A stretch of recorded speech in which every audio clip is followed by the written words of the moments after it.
Let's now go to Stockholm in what has really been, this is the most heavily foreign policy related and foreign international news related show we've done in a very long time, Pat. Perhaps of all time. Perhaps of all time. I agree with you. 4 people were killed and at least a dozen were injured in Stockholm, Sweden, on a pedestrian street when a truck smashed into a store. It is being called a terror attack. One man has been arrested. There's a lot of video circulating from the incident. And in response, the Swedish Prime Minister has strengthened border controls. We've learned that the truck belonged to the Swedish brewery Spendrups, who said that the truck had been stolen on its way to a restaurant delivery earlier in the day. Quote from the brewery, "Someone jumped into the driver's cabin and drove off with the vehicle while the driver was unloading. Shots were reportedly fired in another part of the city, but Swedish police told local media that there was no connection between the incidents. A man has been detained, a 39-year-old man from Uzbekistan who was arrested. The man was reportedly listed for deportation several months ago. Quote, in December 2016, he was informed by the migration agency that he had 4 weeks to leave the country. 2 months ago, the case was handed over to the police to carry out the order. And since then, this man went, quote, underground. On April 9th, the Swedish police chief confirmed that the man showed interest for extremist organizations like ISIS. These attacks are helpful to Donald Trump in a few ways, particularly since little attention is being given to them. Number one, this occurred and coincided almost perfectly to make remember Donald Trump's "look what happened in Sweden" thing? And of course, at the time, nothing had happened in Sweden. Sweden hadn't experienced a sort of legitimate terror attack since 1986. And now, within just a few weeks, this happens. It is very convenient for Donald Trump. And number two, this helps to draw negative attention away from the constant Russia situation.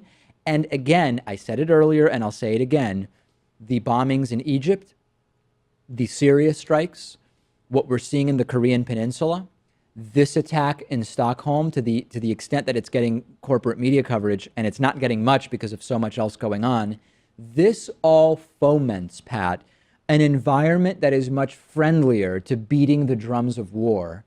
We know this. We know this from experience, and this is why we have to be extra vigilant when we read that, for example, of the 20 newspapers that wrote an editorial about the Syria strikes, 17 were partially or completely in favor of those strikes. Yeah, it was a tough weekend in the world, that's for sure. And with all these tragedies going on, there's this natural reaction to do something about it. Yeah. But honestly, what we end up doing could make the situation, perhaps the region of the Middle East, in a far worse shape than where we came in. No doubt about it. And when we're paying attention to the specific claims that are being made by people in the administration to justify redirecting that naval group of ships from Australia to the Korean Peninsula, or threats to Syria, or whatever the case may be, we have to make the effort to separate ourselves from the visceral reactions that are designed for us to feel as a result of the media coverage that we see. We spoke to UMass professor Michael Morgan about this, about the impact of reporting on these types of issues, and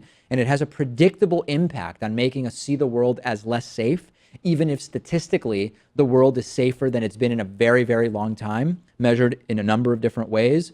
We've got to keep our heads on and not conflate all of these different stories. Today's episode of The David Pakman Show is made possible in part by Warby Parker eyeglasses. Warby Parker recently did the right thing and ditched advertising on right-wing conspiracy website Breitbart, pulling their ads off. And you can get the free 5-day home try-on from Warby Parker. Check out their glasses. I use them when I'm not wearing contact lenses. I started with the free at-home trial. They send you 5 pairs of glasses.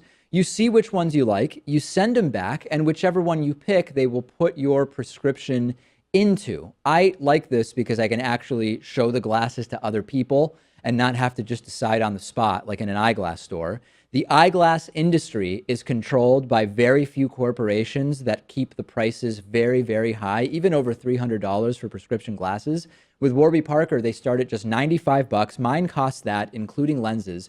And for every pair sold, they give a pair to someone in need. So to try the 5 pairs and support the David Pakman Show, go to warbyparkertrial.com/TDPS.